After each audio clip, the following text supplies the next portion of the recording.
वाटलं ना मस्त शेंगदाण्याचं असं तेल निघत भाजी आणखीन चविष्ट होती बघा एक. नमस्कार, बघा आपण गवारीच्या शेंगाची भाजी करणार आहे. तर आपण आता हे गवारीच्या शेंगा निसून घेणार आहे. आता मी अशा गावरान पद्धतीच्या शेंगा आणलेल्या आहेत, पाहू शकता तुम्ही. अशा हे वरचा कवर आहे ना चरबट असतो गावरान शेंगाचा आणि एकदम कमी साईज असते यांची. बघा आता नवीन शेंगा निघलेल्या आहेत, खूप लांब लांब शेंगा असतात बघा त्याच्यापेक्षा चवीला या शेंगा छान लागतात. अशा कवळ्या कवळ्या आता सध्या नवीनच यायला लागल्यात बघा बाजारात गवारीच्या शेंगा. आणि एकदम आपल्याला साध्या पद्धतीने भाजी करायची. त्यासाठी निसायची कशी, हे मागचं शेंडा काढायचा आणि पुढचा शेंडा काढायचा, अशा पद्धतीने आपल्याला गवारीच्या शेंगा निसून घ्यायच्यात. आणि एकदम टेस्टी भाजी करायची बघा, एकदम 10 मिनिटातच होणारी भाजी बघा ही. आणि खायला तर एकदम टेस्टी लागते. तर अशा प्रकारेच आपल्याला या शेंगा निसून घ्यायच्या सर्व. या अशा शेंगा आणायच्या बघा, अशा कमी साईजच्या. वरून असं चरबट असतं त्याला, ती शेंगा आणायची, मऊ शेंग नाही घ्यायची. हे बघा अशा निसून घेऊ आपण आणि मस्त एकदम 10 मिनिटातच भाजी करूया. आणि एकदम आपल्याला अशी गावरान पद्धतीने भाजी करायची. गावाकडे लोक करतात ना तशा पद्धतीने आपण भाजी करणार आहोत. तर बघा आपण शेंगा निसून घेतलेल्या आहेत. आता याचं वाटण काय काढायचं ते बघूया आपण. त्या अगोदर बघा, कवळे जर असेल ना तर अशी शेंग घेतली तरी चालेल, किंवा ह्या एका शेंगाचे तुम्ही असे 2-3 तुकडे केले तरी पण चालेल. अशा प्रकारे मी काही अख्ख्या शेंगा घेतलेल्या आहेत, कवळ्या काहींचे तुकडे केलेले आहेत बघा असे. तर आता याच्यासाठी वाटण बघूया आपण काय काढलंय ते. तर बघा आपण आता शेंगाला काय काय मसाला लागतोय तो बघूया. इथे मी हिरव्या मिरच्या घेतलेल्या आहेत, लसूण घेतलाय आणि इकडे थोडंसं खोबरं घेतलंय. खोबरं आपल्याला जास्त नाही घ्यायचं, अगदी थोडंसं घ्यायचं. इकडे शेंगदाणे घेतलेले आहेत आणि इकडे भरपूर सारी हिरवीगार मस्त अशी कोथिंबीर घेतलेली. तर आपल्याला आता मिरच्या, खोबरं आणि शेंगदाणे हे भाजून घ्यायचे. तर आपण हे भाजून घेऊया. तर बघा आपण मिरच्या पण भाजून घेतलेल्या आहेत. अशा डाग पडेपर्यंत मिरच्या भाजायच्या बघा, असा डाग पडला पाहिजे चांगल्या, अशा भाजून घ्यायच्या. आणि जर नाही भाजल्या ना तर मग भाजी अशी उगीर लागते नाही का, चवीला एवढी बरोबर लागत नाही. त्याच्यामुळे मिरची भाजणं गरजेचं आहे. इकडे थोडंसं खोबरं पण मी भाजून घेतलेलं आहे आणि शेंगदाणे पण भाजलेले आहेत. तर आपल्याला हे आता पाट्यावर वाटायचं. आता मी पाट्यावरच वाटणार आहे बघा. हे मस्त असं बारीक आपल्याला पेस्ट करून घ्यायची पाट्यावर. तर मी दाखवते तुम्हाला आता कसं पाट्यावर वाटायचं ते.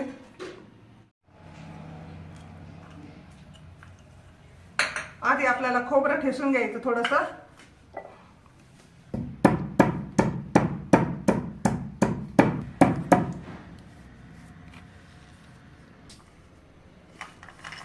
आता आपल्याला मिरच्या टाकून घ्यायच्या, लसूण टाकून घ्यायचा आणि शेंगदाणे थोडंसं, मिरची बारीक झाली का मागून शेंगदाणे घ्यायचे, म्हणजे वाटण छान होतं एकसारखं बघा बारीक.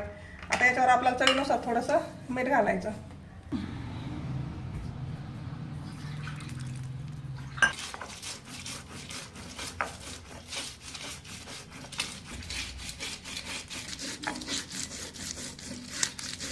आता लगेच आपल्याला शेंगदाणे टाकायचे आणि वाटून घ्यायचं. वाटलं ना मस्त शेंगदाण्याचं असं तेल निघत भाजी आणखीन चविष्ट होती बघा, एकदम मस्त लागते खायला, चवदार. त्याच्यामुळे मी काही भाज्या आहे ना पाट्यावर वाटते, काही मिक्सरमध्ये करते अशा. म्हणजे आता आपल्याला याच्यामध्येच कोथिंबीर वाटून घ्यायची थोडीशी मस्त अशी बारीक. सगळे जीव असं करून वाटण आपल्याला वाटून घ्यायचंय आता.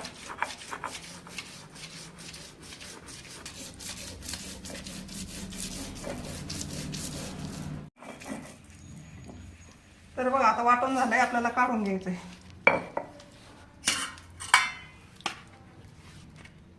आता वाटण झालेलं आहे बघा, असं बारीक आरबट चरबट वाटलेलं आहे. म्हणजे जास्त घासून पण नाही, पण बऱ्यापैकी असं बारीकच वाटलेलं आहे. तर आता आपण लगेच गॅस पेटवून कढई ठेवूया. तर आपण आता तेल टाकून घेऊ. 2 पळ्या तेल टाकलंय. थोडीशी मोहरी टाकूया आपण.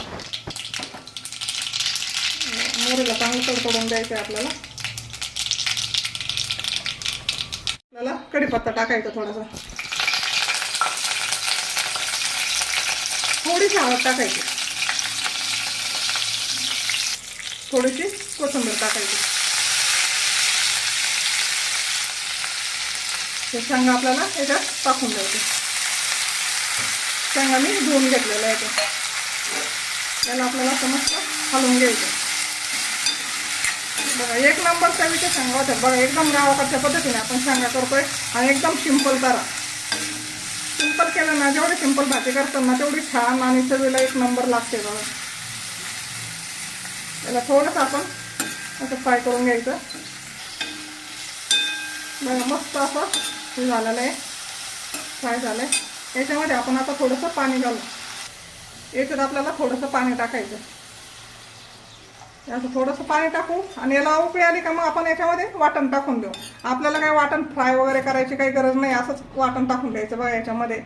तुम्ही ह्या प्रकारे एकदा जर भाजी खाल्ली ना तर कायम करत राहताल बघा. एकदम सोपी आणि एकदम छान. तर याला आपण उकळी येऊन देऊ आणि नंतर वाटण टाकू याच्यामध्ये. हे बघा अशी उकळी यायला लागलेली. याला आता आपल्याला याच्यामध्ये वाटण टाकून द्यायचं. आता हे जेव्हा आपण वाटण वाटलेलं आहे ना हे याच्यामध्ये टाकून देऊ आपण. आता याला मस्त असं एकजीव करून घ्यायचं आपल्याला. एवढी काय भारी भाजी लागते बघा. भाकरी भातासंग चपाती संग तर एकच नंबर. याच्या संग फक्त लोणचं पाहिजे तोंडी लावायला. हे पाहू शकता तुम्ही. आता घट्ट पातळ तुमच्या ह्याच्यावर राहिली. तुम्ही घट्ट पण थोडीशी बनवू शकता किंवा एकदम पातळ पण करू शकता. याच्यामध्ये आपण थोडंसं पाणी टाकू अगं. हे बघा आता याला मस्त शिजून देऊ आपण 5-6 मिनटं. 5-6 मिनटात आपल्या शेंगा एकदम मस्त शिजतात बघा. याला कवळ्या शेंगा असल्या ना जास्त वेळ नाही लागत शिजायला. शिजून देऊ आपण याला आता बघा. असं मस्त आपण याला थोडंसं बारीक गॅसवर होऊन दिलेलं आहे आणि छानपैकी शेंगा आपल्या झालेल्या आहेत. हे पाहू शकता तुम्ही. एक नंबर चवीच्या शेंगा आहेत बघा या. 5-7 मिनटं आपण याला मस्त असं उकळून घेतलेलं आहे. तर बघा आपली खाण्यासाठी भाजी तयार झालेली आहे. आवडली असेल तर नक्की करा, सबस्क्राईब करा, शेअर करा. धन्यवाद. थोडीशी कोथिंबीर टाकून देऊ.